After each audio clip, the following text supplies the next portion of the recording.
예전에 매직 아이라는 그런 그림이 있었습니다. 이 그림을 보면 단순한 무늬들이 반복되어 있는 것을 알 수 있습니다. 혹시 그림이 나오나요? 네, 이런 그림입니다. 어떻게 보면 안과에서 생명검사를 갈 때 보여주는 그런 그림처럼 보입니다. 아마 여러분들도 이런 그림을 한 번쯤은 보았을 것입니다.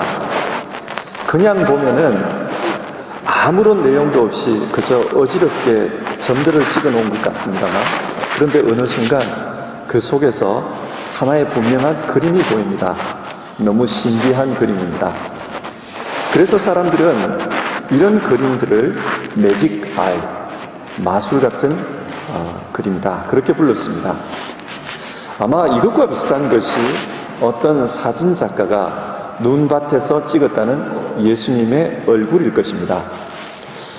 이 사진을 보면 그냥 검은색과 흰색이 뒤죽박죽 섞여 있습니다. 아무런 그림도 보이지 않습니다. 그런데 이상한 것은 이 그림을 자꾸 쳐다보다 보면 분명한 예수님의 얼굴이 보인다는 것입니다. 어린 시절 이 사진을 보며 사람들이 했던 말이 생각납니다. 이 그림을 보고 예수님의 얼굴이 금방 보이면 믿음이 좋은 사람이고, 그렇지 않으면 믿음이 약한 사람이다, 그런 말을 들었던 기억이 있습니다. 여러분, 이 말이 사실일까요? 거짓말입니다. 그러나 누구에겐가는 분명히 그림이 보이는 반면 어떤 사람에게는 아무리 보아도 그림이 보이지 않는 것은 사실입니다. 저는 기독교 신앙이 이런 매직 아이 그림과 비슷하다고 생각합니다. 어떤 사람에게는 예수님에 대한 믿음이 아주 쉽게 생깁니다. 성경 말씀이 너무나도 쉽게 와닿습니다. 그러나 어떤 사람은 아무리 믿으려고 노력해도 그 내용이 믿겨지지가 않습니다. 실제로 그런 분들이 계십니다. 정말 자기 자신도 잘 믿고 싶어 합니다. 그러나 아무리 노력해도 안 믿겨진다는 겁니다. 억지로라도 믿고 싶어서 노력해 보았는데 안 믿겨지니까 본인 스스로가 너무 답답하다, 그렇게 말씀하는 것을 본 적이 있습니다. 믿음이란 이런 것입니다. 어떤 누구에겐가는 쉽게 보이고 어떤 누구에겐가는 쉽게 보이지 않습니다. 근데 여러분, 왜 예수님을 믿는 것이 그렇게 어려울까요? 그것은 성경이 말씀하는 관점과 일반인이 상식을 가지고 이해하는 관점이 일치하지 않기 때문입니다. 예를 들어 성경은 예수님을 구주라고 부릅니다. 누가복음 2장 11절의 말씀입니다. 오늘 다윗의 동네에 너희를 위하여 구주가 나셨으니 곧 그리스도 주시니라. 여기서 구주라는 말은 헬라어로 큐리오스입니다. 이 말이 종교적인 의미로 해석되면 하나님을 의미합니다. 그러나 정치사회적인 의미로 해석이 되면 로마 황제와 같은 왕을 가리키는 말입니다. 그러니까 오늘 본문은 다윗의 동네 베들레헴에 하나님이 육신을 입고 이 땅에 오셨다, 그분이 참된 왕, 만왕의 왕이시다, 그렇게 말하고 있는 것입니다. 그런데 여기서 한번 생각해 보십시오. 여러분, 예수님이 지금 어디에서 어떻게 태어나셨습니까? 베들레헴 마구간에서 태어났습니다. 그것도 로마 황제가 호적을 하라 명령했기 때문에 그 명령에 따르다가 갑자기 태어나셨습니다. 그런데 그런 분을 보면서 일반인들이 성육신하신 하나님 혹은 만왕의 왕이시다, 그렇게 고백하는 것이 쉬웠을까요? 일반 상식으로는 쉽지가 않습니다. 그러면 성경은 어떤 관점에서 말구유에 나신 그 예수님을 구세주, 퀴리오스라고 부르는 것일까요? 오늘 본문 속으로 들어가서 생각해 보도록 하겠습니다. 오늘 본문에는 구세주에 대한 뚜렷이 대비되는 두 개의 관점이 있습니다.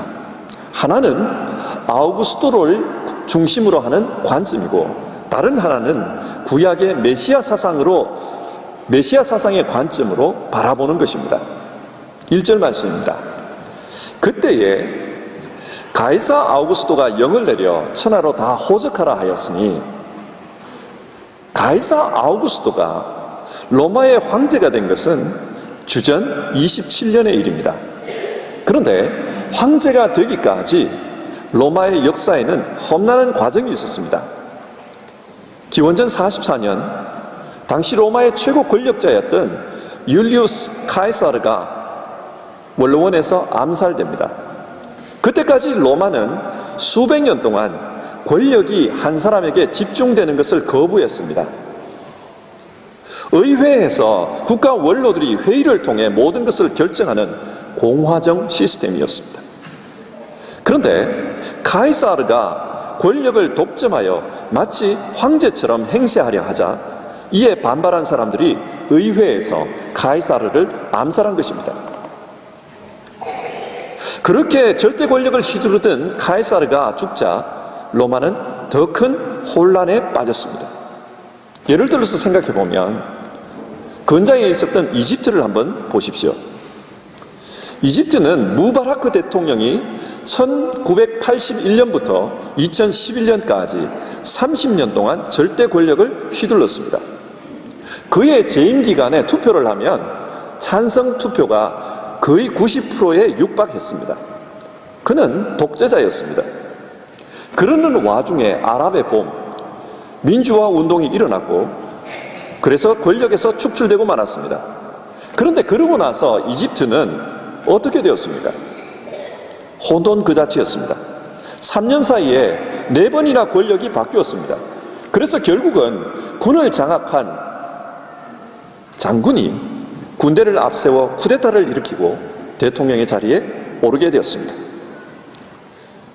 절대 권력자가 사라진 로마 역시 마찬가지였습니다. 혼란스러웠습니다. 그래서 이때 죽은 카이사르를 추종하던 세 장군이 의기투합해서 무력으로 로마의 권력을 장악합니다.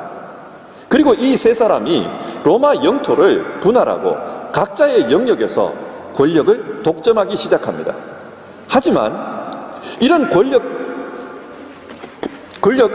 동반자 관계는 10년 만에 깨지고 맙니다. 자기들끼리 싸워서 한 사람이 전체 권력을 차지하려고 했기 때문에 그렇습니다. 이렇게 해서 최후의 승자가 된 사람이 바로 가이우스 옥타비아누스 투리누스입니다. 오랜 세월에 걸친 혼란을 수습하고 권력 투쟁에서 승리하자 마침내 원로원은 그에게 아우구스투스라는 칭호를 내립니다. 우리말 성경에서는 아우구스토라고 기록하고 있는데 이 말은 존엄자, 즉 로마 권력의 제1인자를 의미합니다. 이때부터 로마는 한 사람의 권력자, 황제가 다스리는 나라가 된 것입니다. 역사가들은 이 시기를 팍스 로마나라고 부릅니다. 이 시기의 로마는 지금의 서유럽, 동유럽, 남유럽, 그리고 근동아시아, 북아프리카를 정복한 거대 제국이었습니다. 로마는 평화로웠습니다. 그런데 이런 팍스 로마나 거대 제국은 그냥 이루어진 것이 아니었습니다. 막강한 군사력이 만들어낸 것입니다. 그리고 그 막강한 군사력을 유지하려고 하면 엄청난 돈이 필요했습니다. 군인들에게 줄 돈들이 필요했습니다. 그래서 아우구스투스는 그 돈을 확보하기 위해서 세금을 더 거둬야 되겠다 결심했습니다. 그리고 정확하게 세금을 거두기 위해서 우선 인구조사를 하였던 것입니다. 그래서 모든 사람들에게 고향으로 가서 호적을 하라 그렇게 명령한 것입니다. 이때가 주전 7년에서 4년 사이의 일입니다. 자, 여기서 우리는 황제의 논리로 생각하는 구세주에 대해 보게 됩니다. 구세주는 힘으로 상대를 정복하고 최고의 자리에 오른 사람입니다. 그래서 자기보다 약한 사람들의 희생에 근거해서 최고의 권력을 누리는 사람입니다. 세상이 말하는, 황제의 논리가 말하는 큐리오스, 구세주는 자기 힘으로 다른 사람을 정복해야 합니다. 그리고 다른 사람을 정복했을 때 비로소 왕으로 인정받을 수 있습니다.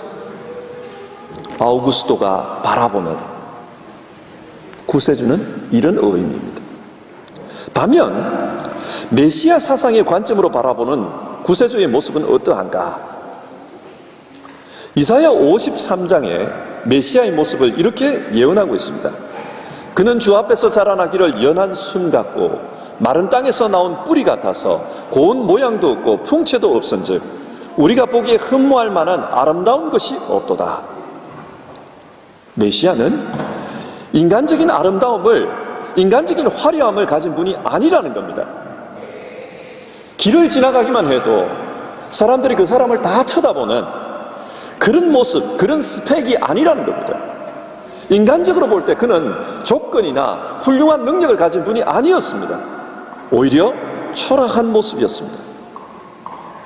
그렇다면 왜 메시아, 하나님 나라의 왕이 그렇게 초라한 모습으로 이 땅에 오시는 것일까? 이사야서는 계속해서 이렇게 말씀합니다. 그는 실로 우리의 질고를 지고 우리의 슬픔을 당하였거늘 그가 찔림은 우리의 허물 때문이요 그가 상함은 우리의 죄악 때문이라. 그가 징계를 받음으로 우리는 평화를 누리고 그가 채찍에 맞음으로 우리는 나음을 받았도다. 메시아가 초라한 모습으로 오시는 이유는 우리의 고난과 슬픔을 감당하러 오시는 분이기 때문이라고 합니다. 우리를 섬기기 위해 오시는 분이기 때문에 종의 모습으로 오실 수밖에 없다는 것입니다. 그래서 오늘 본문 7절을 보면 예수님께서는 마구간에서 태어나셨습니다. 그것도 짐승의 먹이를 먹는 구유에 누여졌습니다. 가장 낮은 자리에서 태어나셨다는 말입니다. 자, 여기서 메시아 사상이 말하는 구세주, 왕의 모습이 어떤 분인지를 생각해 봅시다. 언젠가 예수님과 제자들이 함께 길을 가고 있을 때에 그 제자들 사이에서 우리 중에 누가 크냐, 그 문제로 서로 논쟁이 일어났습니다. 그 모습을 본 예수님께서 제자들에게 이런 말씀을 하셨습니다.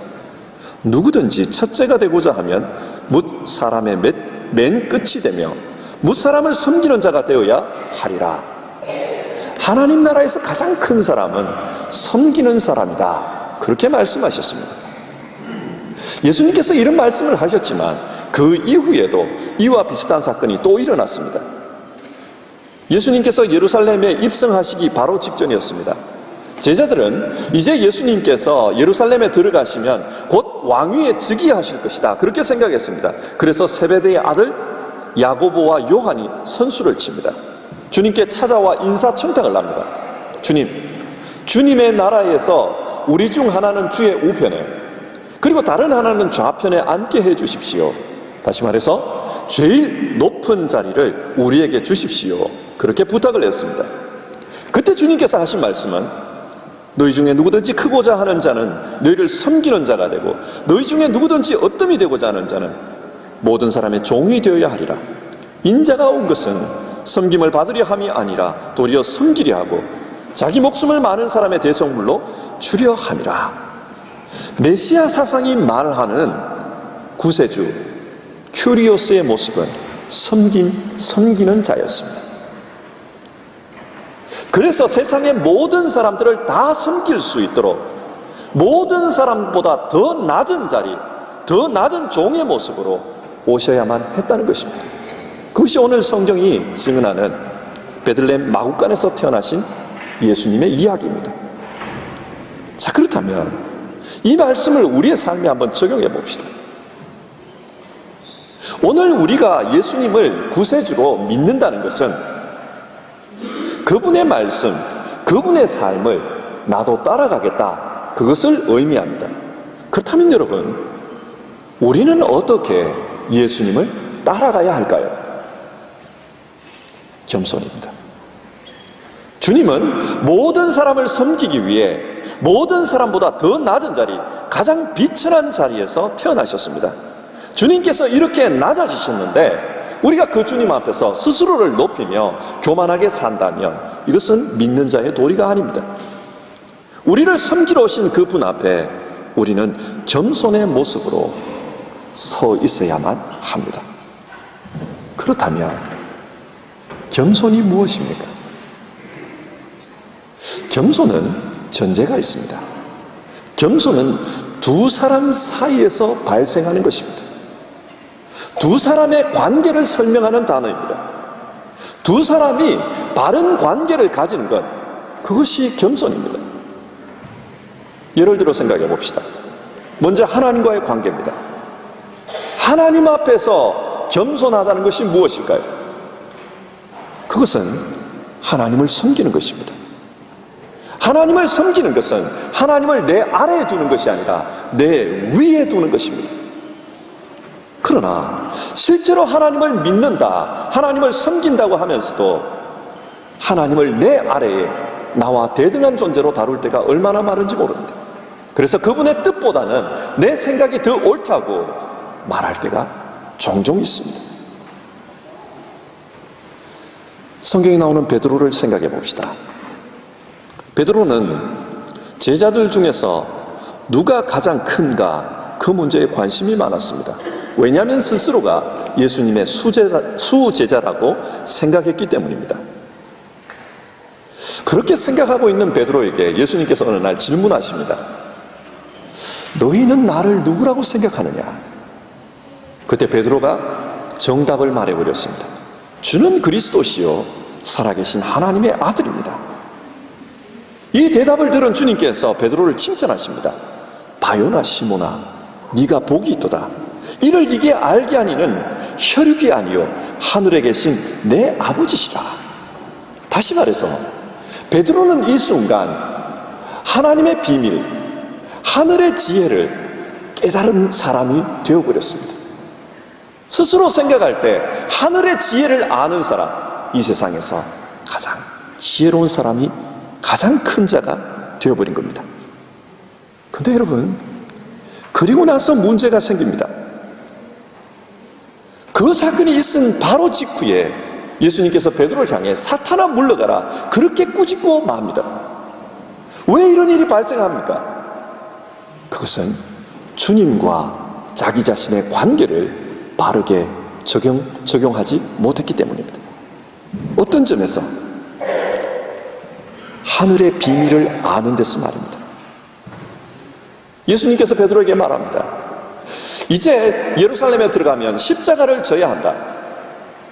그런데 이 대답을 들은 베드로의 입장에서 생각해 보면, 하늘의 지혜를 안다고 생각하는 자신의 입장에서 보면 이거는 하나님의 뜻이 아니라는 겁니다. 그래서 주님을 붙잡고 꾸짖습니다. 결코 그럴 수 없습니다. 내가 알 건데 당신이 말씀하신 그것은 하나님의 뜻이 아닙니다. 당신은 어떻게 주시라는 분이 하나님의 뜻을 이렇게 잘못 파악하시는 겁니까? 구세주를 황제의 논리로 생각하는 사람들은 예수님의 십자가나 예수님의 고난을 보면 이건 하나님의 뜻이 아니다, 그런 생각을 하게 됩니다. 하나님의 뜻은 늘 승리하는 것이고 누군가를 정복하는 것이고 그래서 다스리고 지배하는 것이 하나님의 뜻이라고 생각합니다. 그렇기 때문에 섬기는 주님, 겸손한 주님을 보면서 그거는 하나님의 뜻이 아니다, 그분을 꾸짖고 그분을 무시하고 그분을 깔보려고 합니다. 그런데 여러분, 베드로에게 급격한 변화가 일어납니다. 부활하신 주님을 만난 후 베드로는 어떤 모습을 보입니까? 요한복음 21장을 보면 그는 해변에 서 있는 주님을 보고서 고기 잡던 배에서 뛰어내려 헤엄쳐 주님이 계시는 그 해변으로 건너갑니다. 근데 이때 특이한 점은 수영을 해서 그 해변가로 가면서 겉옷을 입었다는 사실입니다. 겉옷을 벗고 낚시를 하던 베드로가 물에 뛰어들면서 겉옷을 입었다는 사실입니다.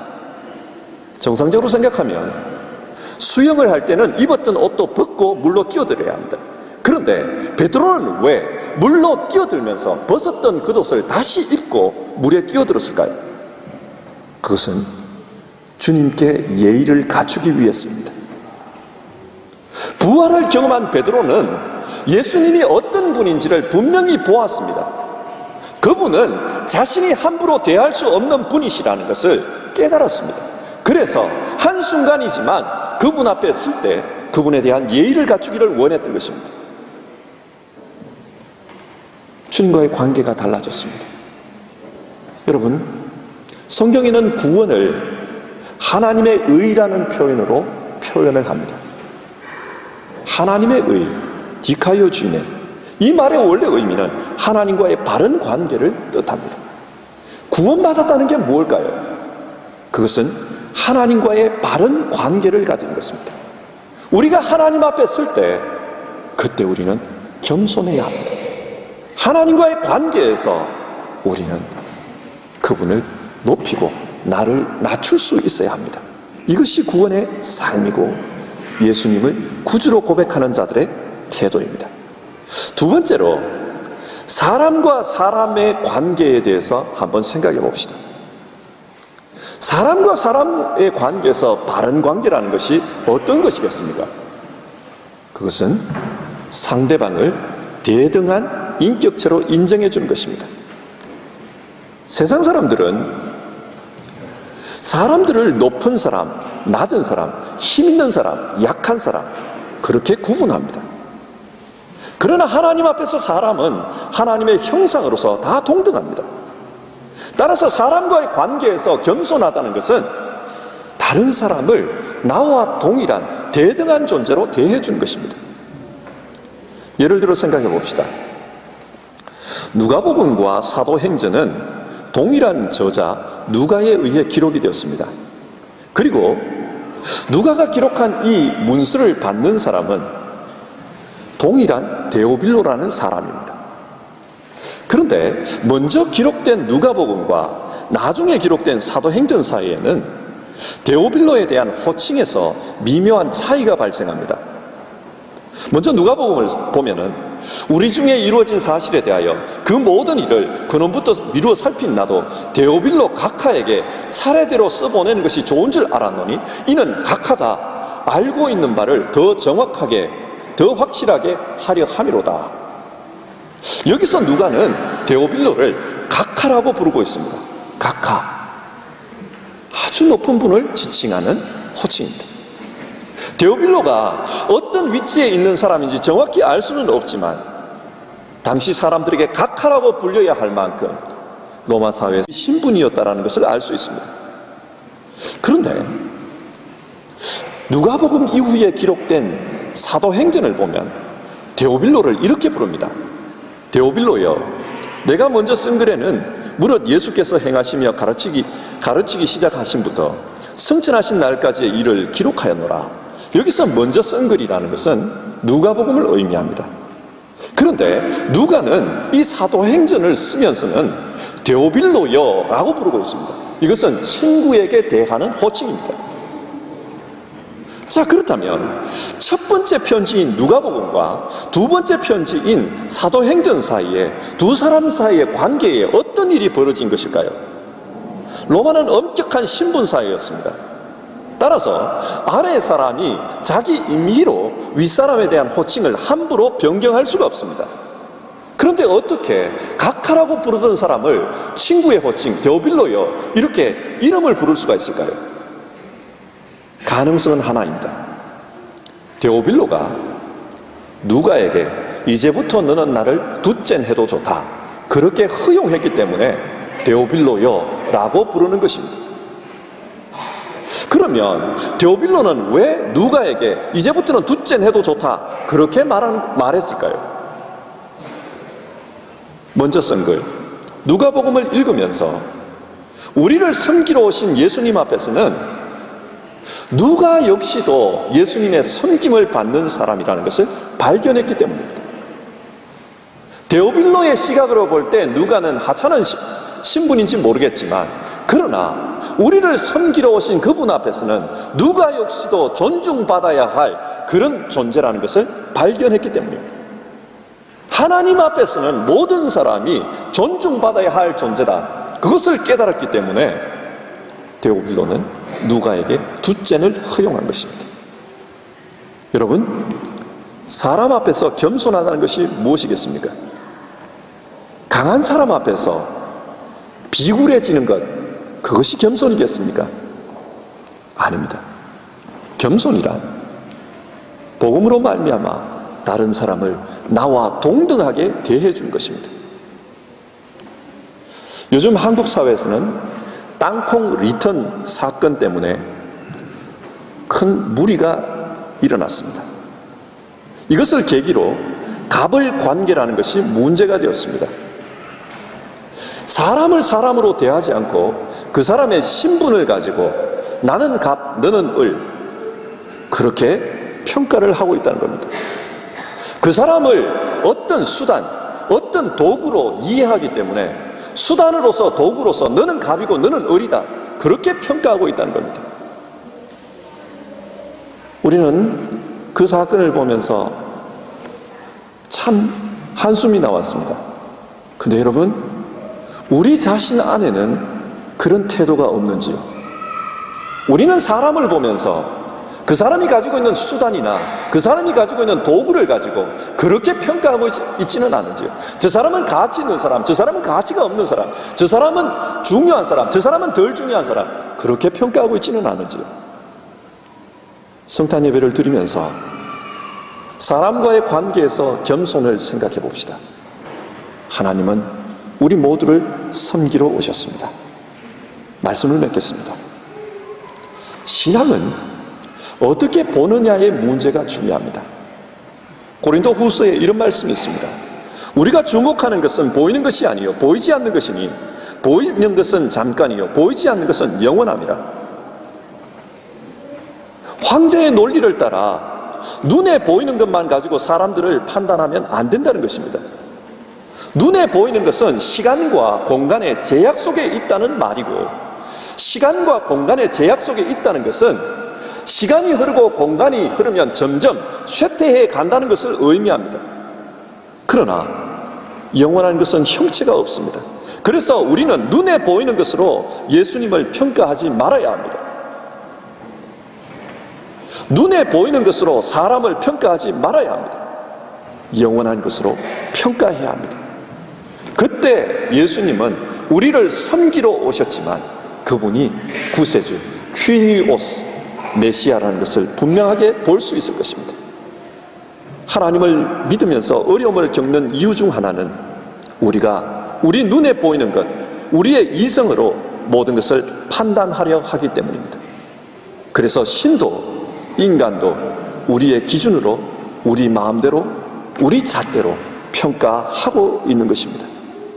오늘 베들레헴 마구간에 나신 주님을 생각하면서 먼저는 하나님 앞에서 겸손합시다. 그리고 다른 사람 앞에서도 겸손합시다. 사람을 사람으로 동등하게 대합시다. 이것이 2014년 성탄주일에 우리가 생각해 봐야 할 문제입니다. 같이 기도하겠습니다.